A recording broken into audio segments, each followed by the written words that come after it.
नमस्कार दोस्तों, जनसभा न्यूज में आपका स्वागत है। आज चला है 22 मार्च। फटाफट बड़ी खबरें निकल के आ रही। बिग ब्रेकिंग पहली बड़ी खबर निकल के आ रही है। इलेक्टोरल बॉन्ड को लेकर एसबीआई की बढ़ रही मुसीबतें। चुनाव आयोग ने बॉन्ड को लेकर पूरा डाटा मांग लिया है। सुप्रीम कोर्ट में जमा हुआ है हल्फनामा, बताएंगे इसके बारे में। एक और बड़ी खबर निकल के आ रही है। जी हाँ दोस्तों, बीजेपी को लगा चुनाव आयोग से करारा झटका। व्हाट्सएप पर प्रचार करना बीजेपी करे बंद। विकसित भारत संपर्क के जरिए मैसेज भेजा जा रहा था, बताया इसके बारे में। एक और बड़ी खबर, कांग्रेस को आर्थिक रूप से कमजोर किया जा रहा है, अकाउंट फ्रीज करके सोनिया ने भी बोल दिया करारा हमला, मोदी को दिखाया आईना। एक और बड़ी खबर निकल के आ रहा है। पीएम मोदी काला धन आखिर कहां कर रहे हैं प्रयोग, जरा ये सुनिए। गूगल पर की जा रही है राजनीति। 30 करोड़ से ज्यादा रुपए खर्च किए जा रहे हैं प्रचार में, बताया इसके बारे में। एक और बड़ी खबर निकल के आ रही है। सरकार अमीरों को अमीर और गरीबों को गरीब बना रही है। बीजेपी पर सचिन पायलट का हुआ करारा हमला। एक और बड़ी अपडेट निकल के आ रही है। हाई कोर्ट से लगा अरविंद केजरीवाल को करारा झटका, गिरफ्तारी तय मानी जा रही है। ऐसा एक और बड़ी खबर निकल के आ रही है। जी हां, किसान इस बार दूर रहने वाले हैं लोकसभा चुनाव से, ऐसा क्यों कह रहे हैं राकेश टिकैत, बताएंगे इसके बारे में।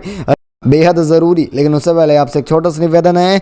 अगर आप हमारे चैनल बनाए हैं तो चैनल को सब्सक्राइब बेल आइकन जरूर दबाइएगा। देश दुनिया की फटाफट बड़ी खबरों को पाने के लिए दरअसल पहली और सबसे बड़ी खबर, एसबीआई की बढ़ गई है मुसीबतें। चुनाव आयोग ने मांग लिया बॉन्ड का पूरा डाटा। जी हाँ, बता दें, सुप्रीम कोर्ट की सख्ती के बाद भारतीय स्टेट बैंक ने चुनावी बॉन्ड से जुड़ा सारा डाटा निर्वाचन आयोग को सौंप दिया है। केंद्रीय बैंक ने सुप्रीम कोर्ट में हल्फनामा दाखिल कर दिया, इसकी जानकारी भी दी जा रही है। बता दें, सुप्रीम कोर्ट ने एसबीआई को हल्फनामा दाखिल करने के लिए कल शाम 21 मार्च तक ही समय दिया गया था। यानी कि देखा जाए, बीजेपी जो पैसा इकट्ठा कर रही है खासतौर पर चंदे के नाम पर, और यहाँ पर कहीं ना कहीं ईडी सीबीआई की भी गलती रही है, जो सब कुछ सामने निकल के आएगा। आखिर इतने पैसे के बावजूद भी ईडी सीबीआई क्यों वहाँ पर खासतौर पर छापेमारी नहीं की, क्यों नहीं की, इसकी वजह क्या है ये भी साफ हो जाएगी। और इसकी वजह पहले से साफ है कि बीजेपी के इशारों पर सरकारी संस्थाएं पूरी तरह से काम कर रही हैं। अदालत हो या फिर क्यों ना सरकारी संस्थाएं हैं, चुनाव आयोग भी कहीं ना कहीं मोहरा बनकर रह चुकी है केंद्र सरकार का। अगर आपको भी ऐसा लगता है तो ज़रूर कमेंट के माध्यम से बताइएगा। एक और बड़ी अपडेट पर चलते हैं। जी हाँ दोस्तों, बड़ी खबर निकल के आ रही है। अमीरों को अमीर, गरीबों को गरीब बना रही है बीजेपी सरकार। सचिन पायलट ने बोला बीजेपी पर ही करा हमला। जी हाँ, बता दें, कांग्रेस नेता सचिन पायलट ने बीजेपी और केंद्र सरकार पर निशाना साधते हुए पायलट ने कहा कि इस सरकार में कुछ सालों में अमीर और अमीर बन गए, जबकि मिडिल क्लास लोग गरीब हो गए। सरकार ने गरीबों को उनके हाल पर छोड़ दिया और अब चुनाव से ठीक पहले सिलेंडर और पेट्रोल की, डीजल के दाम कम किए जा रहे हैं। ये लोगों के साथ बहुत बड़ा धोखा हुआ है। छत्तीसगढ़ में सचिन पायलट ने कहा कि सरकार की नीतियों ने अमीरों को अमीर बना दिया, मध्यम वर्ग को गरीब बना दिया और गरीबों को उनके हाल पर छोड़ा गया है। दरअसल देखा जाए, जिस तरह से बीजेपी महंगाई के जरिए, जीएसटी के जरिए लोगों का पैसा खाई और वो सब पैसा अब कंपनियों को दिया जा रहा है और कंपनियों से फिर बीजेपी खुद ऐंठ रही है। और इसका एक बड़ा उदाहरण अभी इलेक्टोरल बॉन्ड का मामला है, जिसमें खास तौर पर 1100 करोड़ के ऊपर पैसा बीजेपी को चंदे के रूप में मिल रहा है, जिसका कोई जवाब बीजेपी दे नहीं पा रही है। अच्छा, चलेंगे इसी के साथ एक और बड़ी अपडेट निकल के आ रही है। जी हाँ, बीजेपी को लगा है चुनाव आयोग से करारा झटका। व्हाट्सएप के जरिए किया जा रहा था गोडी मीडिया की तरह प्रचार, बीजेपी पर हुआ करारा हमला। चुनाव आयोग ने गुरुवार को केंद्र सरकार को विकसित भारत संपर्क के तहत लोगों में प्रचार जो किया जा रहा था, इस पर तुरंत रोक लगाने का निर्देश दिया है। इसके जरिए सरकार की ओर से कई पहल और योजनाओं की जानकारी देने की बात कही जा रही थी। इस मामले में शिकायत मिलने के बाद चुनाव आयोग ने आईटी एक्ट के तहत उस पर रोक लगाने का निर्देश दिया है। वैसे देखा जाए, आप सबके व्हाट्सएप पर अपने आप, खासतौर पर चुनाव आयोग ने इस पर सख्ती लगाई है। उसके जरिए प्रधानमंत्री मोदी का प्रचार किया जा रहा था, वो भी आचार संहिता के तहत भी प्रचार किया जा रहा था। कहीं ना कहीं ये लोकतंत्र के साथ भी खिलवाड़ था। वैसे आप सबकी क्या राय इसको लेकर, अपनी राय जरूर दीजिएगा। चलेंगे अगले एक और अपडेट निकल के आ रहा है। कांग्रेस को आर्थिक तौर पर कमजोर कर रहे हैं प्रधानमंत्री, अकाउंट फ्रीज मामले पर सोनिया ने बोला करारा हमला। कांग्रेस की पूर्व अध्यक्ष सोनिया गांधी ने गुरुवार को प्रधानमंत्री नरेंद्र मोदी पर सीधा निशाना साधते हुए कहा कि हमने जो चुनावी बॉन्ड का मुद्दा उठाया, अब वह बेहद गंभीर हो चुका है। ये मुद्दा सिर्फ कांग्रेस के लिए नहीं बल्कि पूरे लोकतंत्र के लिए है और कहीं ना कहीं देश के लिए भी खतरनाक है। प्रेस कॉन्फ्रेंस के दौरान सोनिया ने कहा कि प्रधानमंत्री मोदी कांग्रेस को आर्थिक रूप से दबा रहे हैं, कांग्रेस के खातों को जबरन फ्रीज किया जा रहा है। कांग्रेस के पूर्व अध्यक्ष ने कहा कि जनता के द्वारा दिए गए पैसे हमसे लूटे जा रहे हैं। हालांकि इस चुनाव में खास तौर पर इसका कोई असर नहीं पड़ेगा क्योंकि जनता हमारे साथ है। लेकिन आपको बता दें, मुख्य विपक्षी पार्टी कांग्रेस के पैसों पर जानबूझकर हमला किया गया है। जी हाँ दोस्तों, आपको बता दें, इसी तरह देखा जाए कर्नाटक और जब राजस्थान में चुनाव था उससे पहले राहुल गांधी के ऊपर मानहानि केस के जरिए उन्हें परेशान किया जा रहा था। तो अब दूसरी तरफ देखा जाए कोई परेशानी का रास्ता नहीं है, तो बीजेपी अब कांग्रेस के सरकारी खातों को ही फ्रीज कर रही है। इसे आप किस तरह से देख रहे हैं? अच्छा, एक और बड़ी खबर निकल के आ रही है। जी हाँ, मोदी का काला धन कहाँ लग रहा है, जरा ये समझिए। जी हाँ, बता दें, विज्ञापनों में 9 गुना बढ़ चुका है प्रचार। गूगल पर की जा रही है राजनीति। 3 माह के भीतर 300 करोड़ रुपए का बीजेपी कर दी है विज्ञापन। जी हाँ, पिछले कुछ महीनों से देखा जाए राजनीतिक दलों का गूगल पर प्रचार हो रहा है। ऐसे में एक रिपोर्ट सामने निकल के आ रही है। विशेष रूप से राजनीतिक विज्ञापनों से जुड़ा ये नया रिपोर्ट सब कुछ बयां कर रहा है कि आखिर बीजेपी कहां लगा रही है पैसा। आपको बता दें, 100 करोड़ से ज्यादा रुपए एक साल के भीतर बीजेपी गूगल पर खर्च किए। लेकिन देखा जाए इन सब आंकड़ों को फेल कर दिए इन 3 महीनों के अंदर। जी हां, बता दें 24 में जो ये अभी मार्च का महीना चल रहा है, अभी तक 30.9 करोड़ रुपए का विज्ञापन कर चुकी है भारतीय जनता पार्टी। आप इसे किस तरह से देख रहे हैं? और ये जनता का ही पैसा है, क्या प्रधानमंत्री अपने घर से लाए थे? अगर आपको भी ऐसा लगता है तो इस बार परिवर्तन जरूर होना चाहिए। इसके लिए ज्यादा से ज्यादा वीडियो को शेयर करिएगा। चलेंगे एक और बड़ी अपडेट निकल के आ रही है।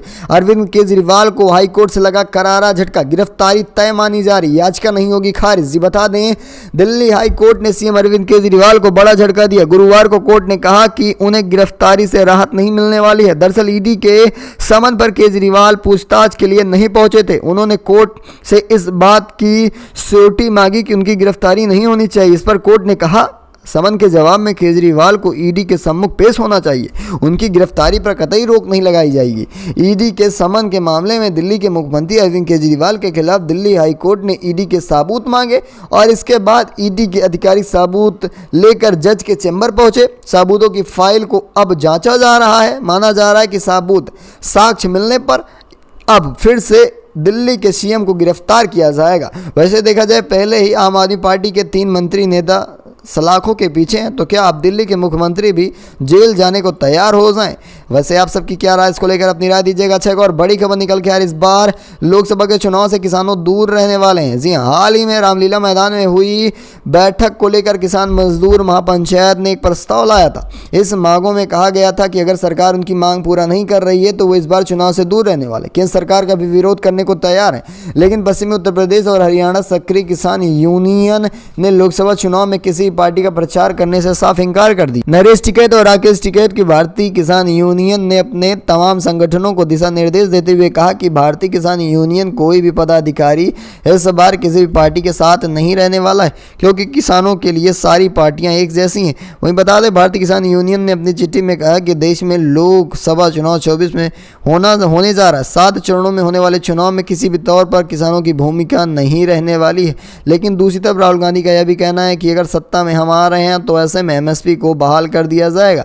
वैसे आप सबकी क्या राय है? अच्छा, सबसे बड़ी खबर राजस्थान से निकल के आ रही है, जहां पर बीजेपी सत्ता का दम और डर दिखाकर लोगों को जोड़ रही है। कांग्रेस में आते ही गुजल ने बोल दिया करारा हमला बीजेपी पर ही। बीजेपी की सच्चाई, अब उनके नेता ही सारे एक एक करके राज खोल रहे हैं। ये बता दें, लोकसभा चुनाव के लिए राजस्थान के 2 चरणों में वोटिंग होने वाली है। 20 मार्च से पहले चरण वाली सीटों पर नामांकन प्रक्रिया शुरू हो चुकी है। वहीं नेताओं ने इधर उधर जाना शुरू कर दिया है। प्रहलाद गुंजल ने प्रदेश कांग्रेस कमेटी के जयपुर कार्यालय में कांग्रेस की सदस्यता ग्रहण कर ली। कांग्रेसी बनते ही गुंजल ने बताया कि किस तरह से भाजपा पर तीखा आरोप लगाया। उन्होंने कहा कि जब मैं भाजपा छोड़कर आ रहा था तब हमारे ऊपर भी दबाव बनाया जा रहा था। लेकिन आपको बता दें, ये केवल हमारे ऊपर दबाव नहीं बल्कि जनता के ऊपर के साथ साथ तमाम नेताओं के ऊपर दबाव बनाकर उन्हें पार्टी में रखा गया है, नहीं तो सारे पार्टी बीजेपी छोड़ने को तैयार हैं। वैसे आप सबकी क्या राय है? क्या सचमुच 24 में परिवर्तन होकर रहेगा? अगर आपको भी ऐसा लगता है तो वीडियो को लाइक करना ना भूलिएगा। एक और बड़ी खबर निकल के आ रही, बीजेपी से टिकट कटने के बाद अब मुश्किल में पड़ रहे हैं वरुण गांधी। जी हाँ, अखिलेश यादव भी दे दिए झटका।